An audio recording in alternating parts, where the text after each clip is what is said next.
Bonjour, première séance de l'année 2022 du Conseil de ville de la ville d'Amos. Alors, d'abord, j'en profite pour vous souhaiter une bonne année. On est de retour en mode COVID, c'est-à-dire que Lucie Veillette n'est pas présente avec moi aujourd'hui. On espère que ça va revenir à la normale le plus rapidement possible. Bon, pour ceux qui ont vu la séance hier sur Facebook Live, juste peut-être vous rappeler que si vous voulez poser des questions dans la première période de questions, ce sont des questions tout azimut, des questions qui vous viennent à l'idée. Vous devez nous envoyer vos questions sur le site de la ville d'Amos, de le faire d'avance. Comme ça, nous, on peut prendre les questions. On peut faire, préparer les réponses, puis tout ça. Et on va répondre aux questions, bien sûr. Pour ce qui est de l'Assemblée comme telle, je reviens avec une période de questions à la fin. Et les gens qui sont dans la salle, qui sont en présentiel, chose qui n'était pas le cas hier, on s'entend. Et là, je vais répondre aux questions des gens de la salle comme telle. C'est sûr que on ne peut pas commencer à analyser tout le flot de discussion qui pourrait avoir lieu sur Facebook. C'est pour ça que les commentaires sont fermés. Bref, on essaie ça. On veut vous donner de l'information. On veut être proche de nos citoyens.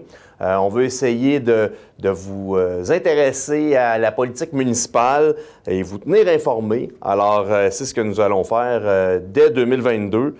Et on espère que les mesures pourront se délier un peu, puis qu'on pourra au moins avoir le conseil complet dans la salle de l'Assemblée, parce qu'hier, on était tous individuels, bien sûr.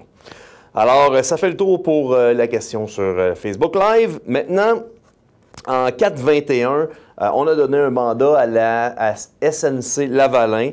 Dans le fond, c'est un mandat de 21 750. Ce qu'on veut, c'est vraiment avoir la meilleure solution pour régler la problématique qu'on a au niveau de notre réservoir de surpression, celui qui est près du Suco. On en a parlé en campagne électorale, on l'a dit que c'était une priorité durant le budget, c'est une priorité en 2022. Alors, on va s'assurer de trouver on sait elle est où la source du problème, on veut avoir la bonne solution, donc étude de technologie et une étude de faisabilité. Maintenant, là, dans les points 4.23, 4.24 et 4.37, on a eu 3 nouvelles embauches. Un agent de communication, Vincent Audy. On a eu aussi un pompier temps partiel, qui est Jean-François Manceau, et une technicienne en bâtiment, Maude Bourgeois. On est bien content que vous ayez appliqué sur les postes à la ville d'Amos. On espère que vous allez vous plaire dans vos fonctions. Alors, on vous souhaite une bonne année 2022 avec la super équipe de la ville d'Amos. En 4-26, suite au départ de Mélanie Lecomte de l'Association touristique régionale La Tratte sur le CA. Je la remercie pour le travail effectué. Maintenant, c'est Chantal Brunel que la ville va recommander pour la remplacer au sein de La Tratte.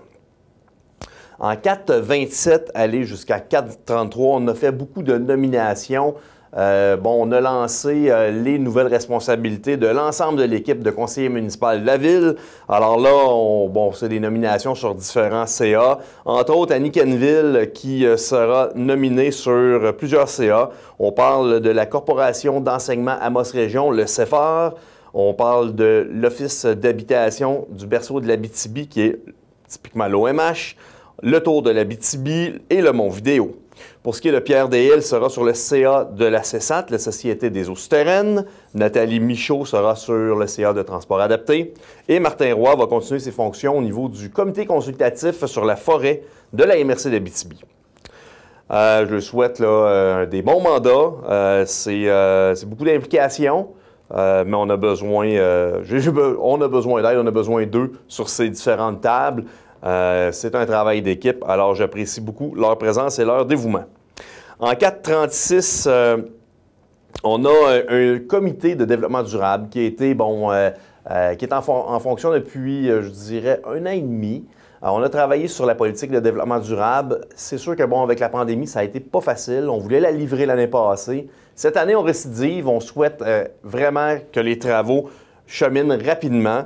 Alors, on a certaines personnes là, qui ont été nommées sur le comité de travail. Il y en a des anciens, mais il y a aussi des nouveaux. Alors, je les nomme quand même assez rapidement, mais on a M. Cardinal dans le secteur économique, on a M. Audette, secteur éducatif, Geneviève Hardy dans le secteur de l'environnement, Véronique Filion, secteur culturel, Martin Roy, secteur agricole, Carole Boucher pour le développement social, Alexandre Mercier pour les représentants des citoyens et Raphaël Beaulieu, Pierre Deshaies qui représente le Conseil de la Ville-Amos, Vanessa Dionne qui est urbaniste à la Ville, Isabelle Dufresne, technicienne en environnement de la Ville, Régis Fortin, directeur au niveau de l'environnement à la Ville-Amos. On a André Dulac, commissaire industriel, Bernard Deshaies, qui est directeur loisirs, culture, tourisme et vie active, et Jean Junot, qui est président de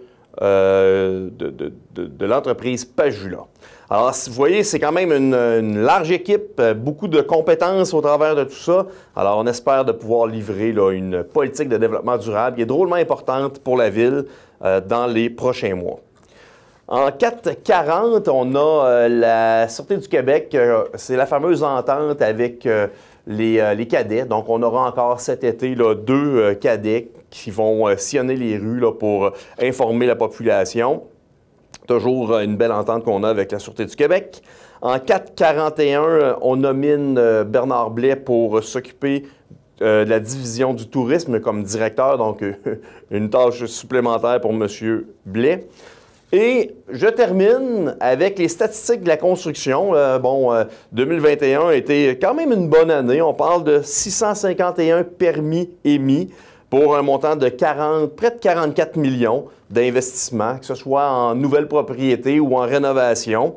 Si on compare avec 2020, on avait près de 60 permis de moins et près de 9 millions de moins d'investissements.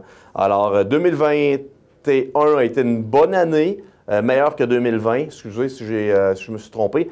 Et on espère que 2022 sera une bonne année on espère construire beaucoup de logements, des garderies, développer notre parc industriel. Alors, on espère qu'il y aura beaucoup de permis d'émis et que la richesse foncière de la Ville va prendre de l'ampleur. Sur ce, je vous souhaite encore une bonne année. C'est sûr que, on recommence l'année en COVID, on fait le suivi. Je vous demande d'être prudent, de vous tenir loin du virus et je vous souhaite de passer une belle semaine.